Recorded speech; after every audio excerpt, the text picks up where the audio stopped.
June 13th, 1994, San Antonio, Texas.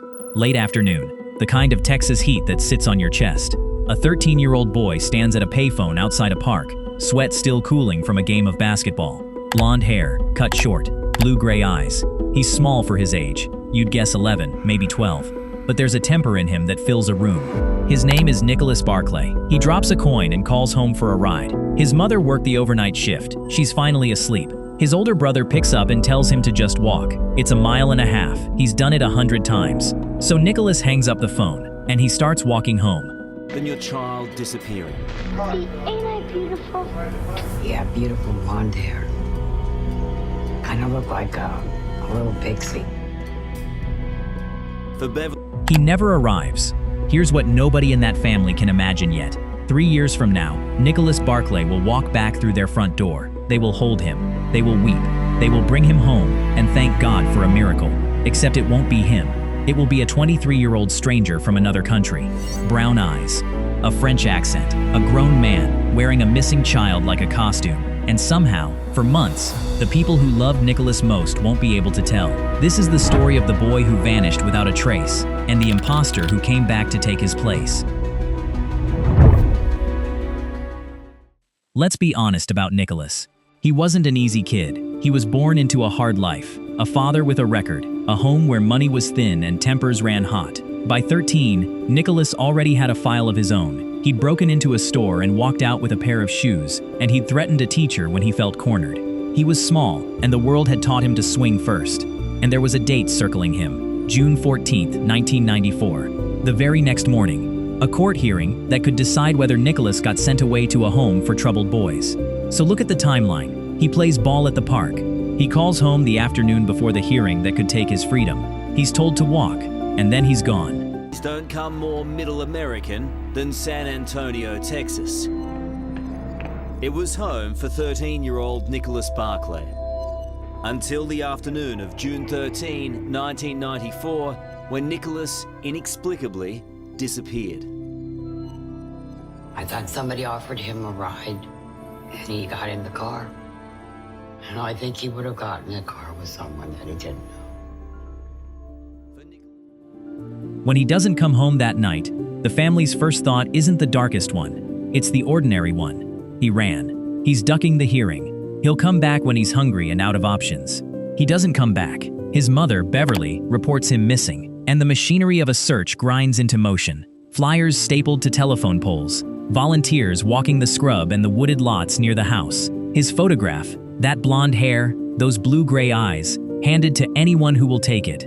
3 months in, there's a strange wrinkle. Nicholas's brother tells police he saw him, that Nicholas had come back and tried to force his way into the family garage, then ran when he was spotted. Officers chase it hard. It leads nowhere. And in time, they come to believe the brother never really saw him at all. That's the particular cruelty of a case like this one. No ransom call, no note, no demand, no witness who saw a car, a hand, a struggle. Just a mile and a half of ordinary sidewalk, and a boy who stepped onto it in the daylight and never stepped off. The flyers yellow in the sun. The tips slow to nothing. The phone stops ringing, and the file goes cold. But cold is not the same as closed, not to a mother. Neighborhood, was it? A good neighborhood. So it was a bit of a surprise that he just went missing. It was. We ran backgrounds on all the people in the neighborhood. We can do that here. And we found no criminal charges of any bad kind. We found no sexual predators at the time. No people of interest that might have kidnapped or taken the boy. As day... Charlie Parker, a private investigator who's worked more missing persons cases than he can count, will later say this one never sat right. They ran every name in that neighborhood. No predators, no people of interest, no obvious monster to point to. Just a boy, and then no boy. So the years do what years do. 1 becomes 2, 2 becomes 3. And Nicholas's family slowly, quietly begins to surrender the version of this where he comes home. There's a line his sister uses. You get to the point where you stop hoping to find him well. You just want to know what happened. You just want him back, whatever that means now. You know that feeling, if you've ever loved someone who's simply gone. The not knowing is its own kind of weight. It doesn't lift, it follows you into every ordinary morning, and Beverly keeps a candle burning in the window of her heart. because you do not stop being a mother the day the world stops looking. 3 years pass this way. And then, on a fall afternoon in 1997, a phone rings. And everything the Barclays believe about their loss is about to be turned completely upside down. October 7th, 1997. 8,000 kilometers from Texas, in a small industrial town called Linares, in the south of Spain, local police pick up a frightened teenager. No papers, no identification. He's shaking, apparently in shock. At first, he won't speak at all. Then, finally, he gives them a name, Nicholas Barclay. Then, on October 7, 1997, 4 years after Nicholas vanished, astonishing news.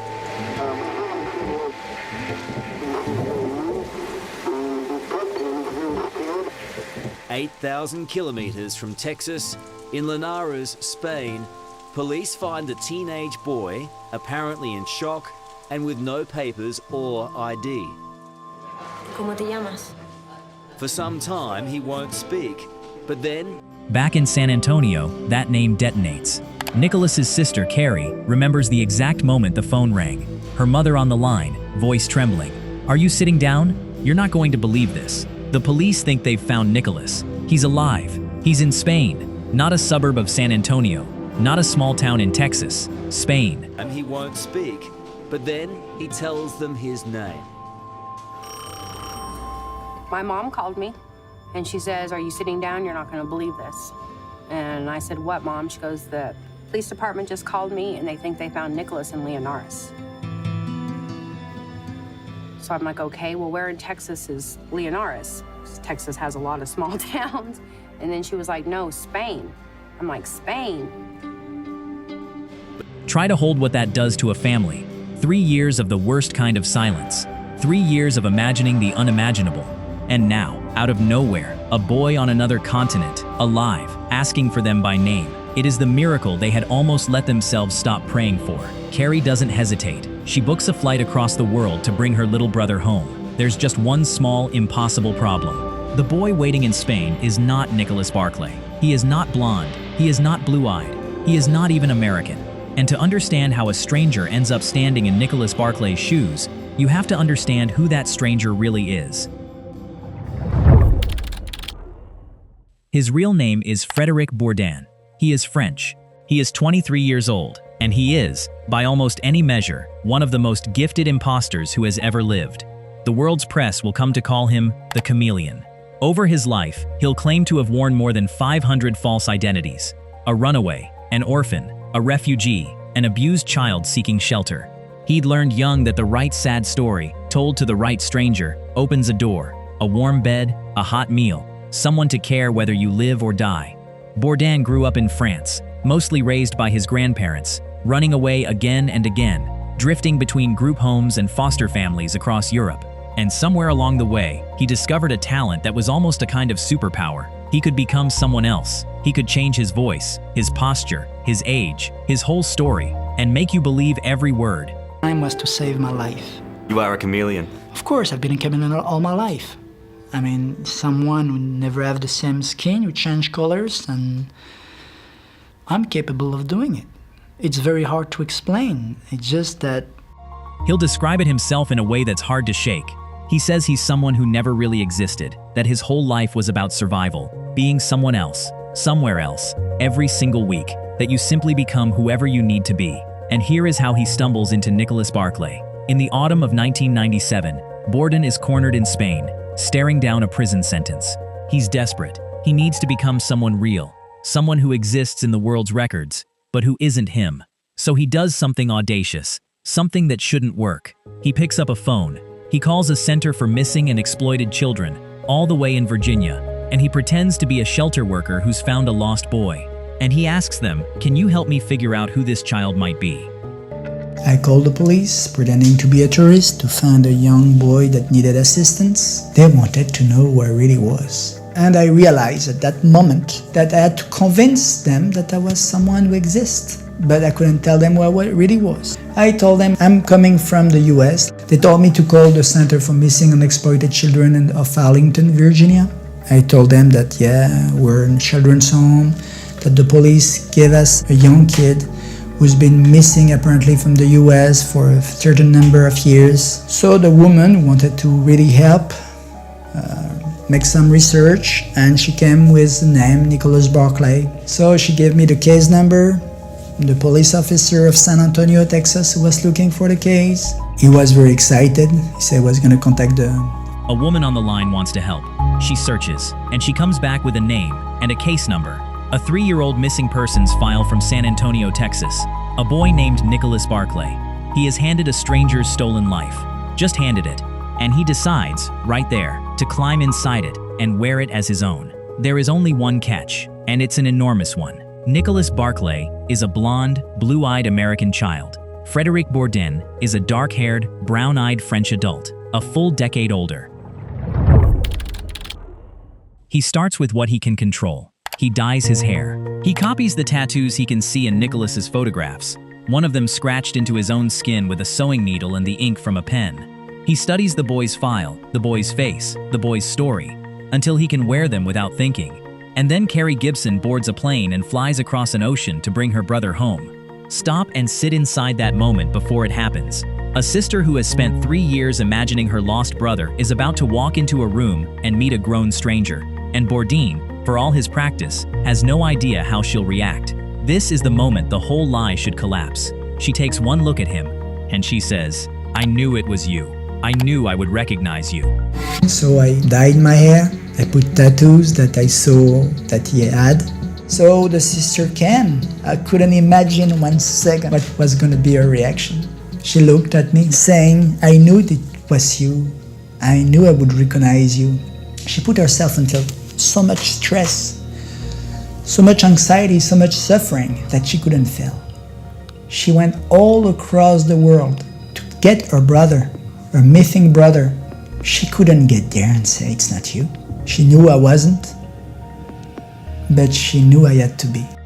And this is the thing Bourdin understood better than any detective ever could. Carrie did not fly 8,000 kilometers to hear the words, "It's not him." She had poured 3 years of grief and hope and guilt into this single moment. She needed it to be Nicholas. And need, desperate, aching, human need, can make you see exactly what you came to find. He'll say later, coldly, that she knew he wasn't her brother, but that she knew he had to be. That she had put herself through so much suffering to get here that she simply could not fail. They spend a night in a hotel in Madrid. The next morning, they get on a plane to America. And as that plane lifts off, Frédéric Bourdin has one fear above all others. Not the family, not the police. His fear is that the real Nicholas Barclay might simply come walking back through the door and end the whole illusion in a single second. He's about to learn that the real Nicholas is not coming back. Not now. Maybe not ever. And that quiet, terrible fact is exactly what will let his lie survive. But wanting only covers so much. The brown eyes, the accent, the 3 missing years. Those still need an explanation. So, Bourdin builds one. A monstrous one. He tells them he was taken. He says he was snatched off that ordinary sidewalk by a shadowy ring of powerful men. Flown overseas, in secret, held somewhere far from home, and that these men did unspeakable things to hide what they'd done. He says they altered his eyes, that the blue was changed to brown on purpose, to keep him from being recognized, and that they forbade him, under threat, from speaking a single word of English, which, conveniently, impossibly, explains why a boy from Texas now speaks with the accent of a Frenchman. His hair and covering up. But there was so much more that needed explaining. Frédéric invented a truly harrowing story about what had happened to Nicholas in the years he'd been missing. He said he'd been kidnapped and flown overseas in a military aircraft and abused by a pedophile ring, who injected his eyes to change their color. He'd also been told to stop speaking any English. He was forced to, and that explained his French accent. It is, in every possible way, an unbelievable story, and they believe it. Not because they're foolish, because they're grieving, because the alternative, that this is a stranger, that Nicholas is still gone, is more than a broken family can bear to hold. A monstrous explanation for why he's changed is somehow easier to survive than no explanation at all. There's a private investigator's line about this that cuts deep. Teenagers change, he says. One day they look like a rock star, the next like a computer nerd. Families expect their kids to come back different. Borden didn't have to be a perfect Nicholas. He just had to be different enough that he's been through something horrible would fill every gap. And so, against all logic, against the evidence of their own eyes, the Barkley family opens the door, and they let him in. With the family's word behind him, the impossible becomes official. Borden is issued an American passport. On paper, in the eyes of the United States government, he is now, legally, Nicholas Barkley. A grown French con artist has just been handed a genuine American identity by the very system built to protect the child he's impersonating. He moves into the house. He enrolls in the local high school. He picks up the boy's habits, even his love of Michael Jackson. And he lives, day after day, as a resurrected son. And the mother? Surely, of everyone, a mother would know. Borden himself expects it. He walks toward Beverly, certain that this is where it ends, that no disguise survives the woman who gave birth to you. She walks up to him. She takes his hand. She tells him she missed him. With Carey's positive identification, Frederick was issued an American passport. He was now legally Nicholas Barkley. But awaiting him here in San Antonio, Texas, was the one person who would almost certainly expose him, Nicholas's mother. Surely she would know her own son. For me, it was over. Just like with the sister, I thought this is it. You can't be lucky that once. Just you're lucky once, you aren't gonna be lucky for eternity, you know? It took about half a second for her to be grabbing me, kissing me, hugging me. Just this sense of immense relief. Just seeing, touching, kissing, holding him. I felt like ice. Just cold. Cold ice body, cold ice mind, nothing. The story is pure Hollywood now. A missing child, home at last. And the cameras come running. News crews on the lawn, reporters at the door. A small-town miracle broadcast across the country. A boy raised from the dead. By every visible measure, Frederick Borden has done the impossible and gotten clean away with it. A brown-eyed, 23-year-old Frenchman living openly as a blonde teenager from San Antonio. On paper, it's absurd. In that house, at that dinner table, it is simply working, and he has no intention of stopping. Ask him later if he ever thought about walking away, and he'll tell you the thought didn't cross his mind for a second. In his own twisted logic, he'll say, this is what they wanted. He gave a grieving family their son back. Even if the son was a lie, he might have gotten away with it forever. But he didn't count on one man. His name is Charlie Parker, a private investigator out of San Antonio, hired by a television program that wants to land an interview with the miracle boy who came home. Parker sits in on that interview, and something starts to itch. Frederick might have got away with it all, but for one man. For crying out loud, I got a guy living in a house that is not the guy he's supposed to be, and the family's accepting it. That's unheard of. Because Parker happens to have a photograph of the real Nicholas Barkley sitting right there beside him, and almost without meaning to, he starts comparing. The eyes are wrong. The real Nicholas had blue-gray eyes. This young man's are brown. But Borden has his answer ready. The injections, the men, the story. So the eyes alone won't do it. So Parker looks somewhere a con artist can't fake. He quietly asks the cameraman to zoom in on the ears. It's the cameraman to zoom in on his ears. His ears. It's a technique Scotland Yard uses to identify people. The ear is the only part of the human body that doesn't age. And I knew if I could compare the ears, I could know what I had here. So I got to my office, compared the ears, and I knew instantly I had an imposter. It's a trick borrowed from Scotland Yard. Your ears don't change as you grow. The shape is fixed for life, a fingerprint you wear on the side of your head.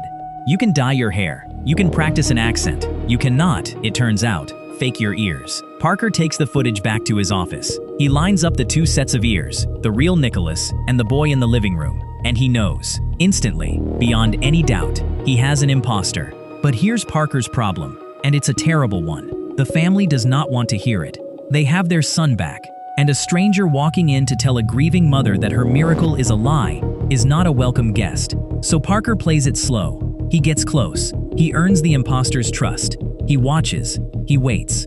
Borden, for his part, can feel it. He knows that Parker knows, and still, chillingly, he isn't afraid. There's a cockiness to him, a dare. He looks the one man who's onto him dead in the eye, and he doesn't blink. The two of them circle each other for weeks, and then Parker decides it's time to end it.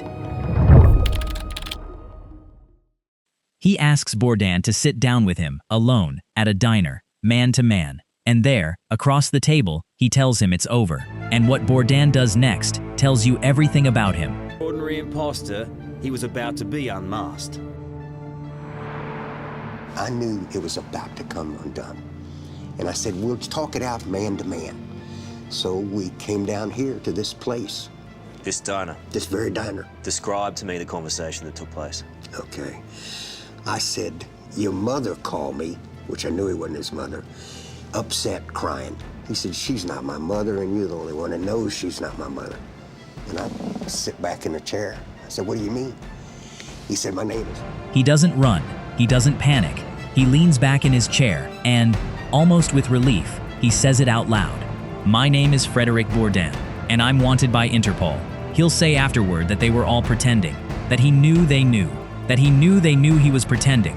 A hall of mirrors where a whole family and a grown fraud all silently agreed to believe a lie, because the truth was worse. Parker brings in the FBI, and now the walls come down fast. The Bureau flies Bourdain to a specialist in Houston, a doctor who reads people for a living, the kind you cannot lie to. He listens to Bourdain for only a few minutes. Then he turns to the agents and tells them flatly, this cannot be Nicholas Barclay. Terrorist. The FBI wanted me to meet, so we went in 2 planes to Houston, and he was a brilliant doctor. It's not the kind of doctor that you can lie to. He listened to me for a few minutes, and then he went to FBI agent and he told them, which I didn't know at the time, but he told them this can't be Nicholas Barclay. So the FBI called the family and said, this is not your son, this is not your nephew, this is not your brother. Then he drove me back to the apartment. And at that moment, I was waiting for the cops to show up at any moment. And then their phone rang, they took on the phone, they hung up and said, yeah, we're gonna arrest you now. 6 years was a good And then the last, unfakeable proof, his fingerprints. Run through the system, they don't belong to a missing boy from Texas. They belong to a French con man with a record that stretches across Europe. Roughly 3.5 months after he first stole the boy's name, the Chameleon is caught. He'll plead guilty to passport fraud and to perjury. He'll serve 6 years inside an American prison. He says later he got off easy, that he could have faced far more, and then he'll be deported back to France. And for one clean moment, you think, good, it's over, the truth won. But the family's first feeling isn't relief, it's the fall back into the pit. Because if this is not Nicholas, then Nicholas is still gone, and they are standing, all over again, exactly where they stood 3 years earlier, on that same empty sidewalk, asking the same unbearable question, where is Nicholas Barclay? And this is where this story does the thing that almost no story ever does. It turns again. Because under arrest, Frederic Bourdain doesn't just confess, he accuses. He claims the family knew, from the very beginning, that he was not Nicholas. That they went along with it anyway. That they embraced a stranger on purpose, to bury a secret of their own. He suggests that something happened to the real Nicholas behind closed doors, and that a fake son in the house was easier to live with than the truth. Now, stop, because this is the part the internet gets wrong, over and over, and it matters. It was never proven. Investigators looked hard, and they found no evidence to support any of it. The family has always denied it, firmly, consistently, for decades. His sister answered the accusation directly, on camera. But you think he's dead? I know he's dead. I know my brother or my mother did not kill Nicholas. Accidentally, on purpose, whatever Frederick said, it never happened. Why would we go pick up a stranger to hide something that didn't need to be hidden? And her logic is very hard to argue with. You do not fly across an ocean to bring home a stranger in order to hide something you've done. You do not invite the world's news cameras onto your front lawn if you're keeping a secret. If anything, the family's actions are the exact opposite of a cover-up. What is true, and genuinely tragic, is that the one person who might have known more, Nicholas's brother, was gone within about a year, lost to his own demons, taking whatever he did or didn't know with him. It's reported that Beverly sat for polygraph tests and that the results were mixed. But a mixed polygraph is not proof of anything, and no charge was ever brought against anyone. So here is the honest, unsatisfying truth. 2 accusations, 0 evidence, and 1 family, broken by loss, deceived by a stranger, and then left to live under a cloud that was never proven to be theirs. Strip it all away. The chameleon, the 500 faces, the 6 years in prison, the accusations, the cameras, the documentary that would one day be made. Strip all of it away, and you're left with the thing this story was always actually about. A 13-year-old boy walked home from a basketball game on an ordinary afternoon in June of 1994, and he never made it. Frédéric Bourdin is a free man today. He lives in France. He has a wife and children of his own. He says that all he ever really wanted was to be loved. He says he's sorry for his entire life. Good life, finally, as just one person, himself. Are you sorry? Yes, I'm sorry for my entire life. But the cruelest thing the chameleon ever did wasn't fooling a grieving family. It was something quieter and far worse.